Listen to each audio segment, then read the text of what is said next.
So friends, आज की इस वीडियो में हम लोग स्ट्रैटेजिक फाइनेंशियल मैनेजमेंट के अंदर एक इम्पोर्टेंट चैप्टर जो कि है कैपिटल बजटिंग। तो वो कैपिटल बजटिंग के अंदर जितने भी सारे फॉर्मूलाज है वो सब आज हम इस वीडियो के अंदर अच्छे से रिवीजन करने वाले हैं। और कैपिटल बजटिंग ये सेम इंटरमीडिएट के अंदर भी था एंड फाइनल के अंदर भी रिपीट हुआ है। तो डिफरेंस ये है कि फाइनल के अंदर थोड़ा सा एडवांस लेवल है, बाकी सब जितने भी सारे फॉर्मूलाज है वो सब सेम टू सेम, राइट। तो बहुत इंपॉर्टेंट है और इस चैप्टर में हमेशा क्वेश्चन आता है, बहुत स्कोरिंग है एंड बहुत इजी भी है, राइट। तो let's discuss all the formulas. So let's start with first and most important, पे बैक पीरियड। सो पे बैक पीरियड का फॉर्मूला क्या है ना, initial investment divided by annual cash flow. Initial investment divided by annual cash flow, right. अगर पे back reciprocal का दिया होगा क्वेश्चन के अंदर तो इसका फॉर्मूला होगा annual cash flow divided by initial investment into 100, right. पे बैक पीरियड का फॉर्मूला है initial investment divided by annual cash flow.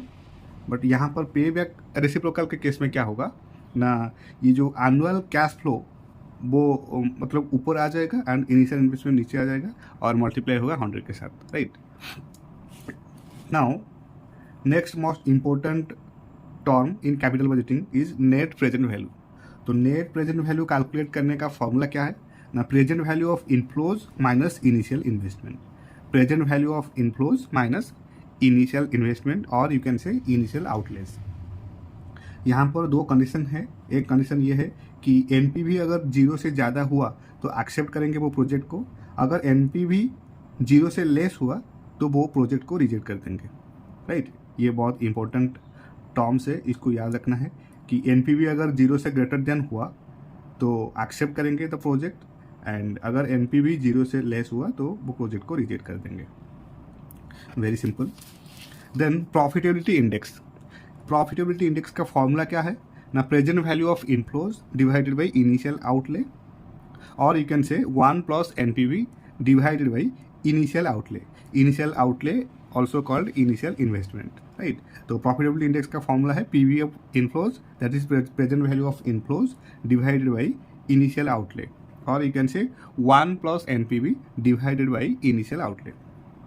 Similarly, in case of profitability index also, there are two most important conditions as like present value, net present value. तो यहाँ पर क्या होगा ना, profitability index अगर 1 से ज़्यादा हुआ तो प्रोजेक्ट को एक्सेप्ट करेंगे, अगर प्रॉफिटेबिलिटी इंडेक्स 1 से लेस हुआ तो वो प्रोजेक्ट को रिजेक्ट कर देंगे, राइट। ये है प्रॉफिटेबिलिटी इंडेक्स का two most important terms and condition. Profitability index अगर 1 से ज़्यादा हुआ तो accept the project, profitability index अगर 1 से लेस हुआ तो reject the project. Now internal rate of return. Internal rate of return which is called in short IRR। तो internal rate of, in case of internal rate of return, present value of inflows always equal to initial outlay, that is NPV is equal to 0, right. तो in case of internal rate of return that is called IRR। तो IR के case में क्या होगा ना, present value of inflows always equal to initial outlay, that is net present value जो है वो equal to 0। If IRR is greater than cost of capital we will accept the project. अगर IRR cost of capital से ज़्यादा हुआ तो project को accept करेंगे, if less then cost of capital then we have to reject the project. Very straightforward. तो ये सब कंडीशंस हम लोगों को याद रखना है। If IRR is greater than cost of capital, we will accept the project, and if less than cost of capital, then we have to reject the project. Now, internal rate of return को calculate करने के लिए there are few important steps involved. क्या क्या step है? Step 1, when inflows are in annuity structure. अगर annuity structure के अंदर inflows दिया गया होगा तो वहाँ पर क्या होगा, फॉर्मूला कैसे, हम लोग कौन सा फॉर्मूला यूज करेंगे, तो वहाँ पर फॉर्मूला ये होगा annual cash flow plus terminal value minus initial outlay divided by n whole divided by terminal value plus initial outlay divided by 2। ये है फॉर्मूला। टर्मिनल वैल्यू क्या है ना, ये है estimated value of an investment project. Terminal value is an estimated value of an investment project, right. तो step 1 के case में अगर इनफ्लोज दिया गया होगा एन्युटी स्ट्रक्चर के अंदर तो फॉर्मूला होगा टर्मिनल वैल्यू के साथ एनुअल कैश फ्लो को ऐड करेंगे एंड इसमें इनिशियल आउटले या फिर इनिशियल इन्वेस्टमेंट को माइनस करेंगे, डिवाइड करेंगे एन के साथ एंड होल डिवाइडेड करेंगे terminal value plus initial outlay divided by 2। ये है स्टेप 1 का condition. Now step 2, when actual cash flow is not in annuity structure. अगर एन्युटी स्ट्रक्चर के अंदर एक्चुअल कैश फ्लो अगर नहीं दिया गया होगा तो वहाँ पर क्या करेंगे, वहाँ पर माइंड कैलकुलेशन होगा, mental calculation. Rough rate is equal to inflows minus outflow, जितने इनफ्लोज हुआ है इसमें आउटफ्लोज को माइनस करेंगे, divided by N, then divided by outflows into 100, right. Then calculate करेंगे present value of inflows eight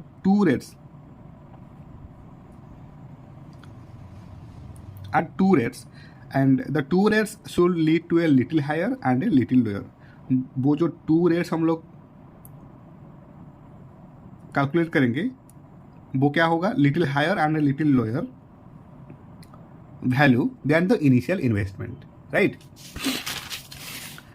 उसके बाद क्या करेंगे, देन अप्लाई इंटरपोलेशन।